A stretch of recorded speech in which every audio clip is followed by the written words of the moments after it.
Où est passé le petit Émile, 2 ans et demi? Si est-il la question qui est sur toutes les lèvres depuis le 8 juillet dernier. Le garçonnet aurait-il disparu suite à une histoire de vengeance? Le doute subsiste. Aucune piste n'est favorisée depuis la disparition du petit Émile dans le Haut-Vernay le 8 juillet dernier. Les chances de retrouver le garçon, que seuls 2 témoins ont vu avant qu'il ne se volatilise, s'amoindrissent.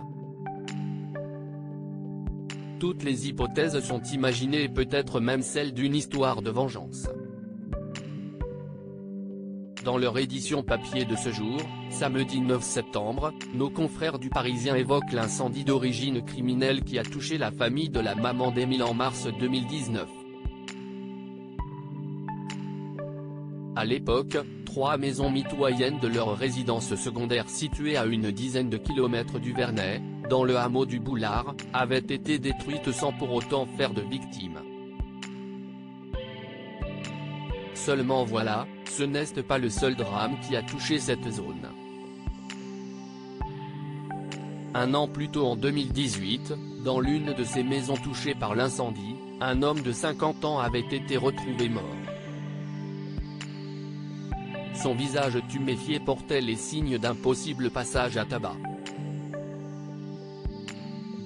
Philippe R. était membre d'une famille faisant partie du cercle des amis du grand-père et de l'arrière-grand-père d'Émile, écrit Le Parisien. Et de préciser que là encore, les circonstances exactes de son décès n'ont jamais été précisées. Même si aucun lien n'a été fait, pour le moment, avec la dissipation d'Émile, certains pointent du doigt ses antécédents et se demandent s'il ne s'agirait pas d'une haine entretenue de longue date qui aurait frappé la famille du garçonnet. Aucune piste n'est privilégiée. Toutes les hypothèses sont hélas envisagées à l'heure où l'enfant de 2 ans et demi, qui a échappé à la vigilance de ses proches dans le hameau du Haut-Vernay, a disparu depuis plus de 2 mois.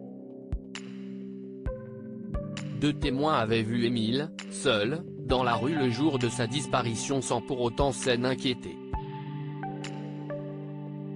L'un d'eux, un certain Marc, dont le prénom a été changé, confiait à nos confrères de BFM Télévision, « J'ai vu le petit descendre vers le lavoir. J'étais dehors devant mes escaliers, un peu après 16h45. Le grand-père coupait du bois à une dizaine de mètres de l'enfant. » Questionné par nos confrères, le parquet d'Aix-en-Provence a confirmé que ce jeune homme a bien été entendu par les enquêteurs. Affaire à suivre donc.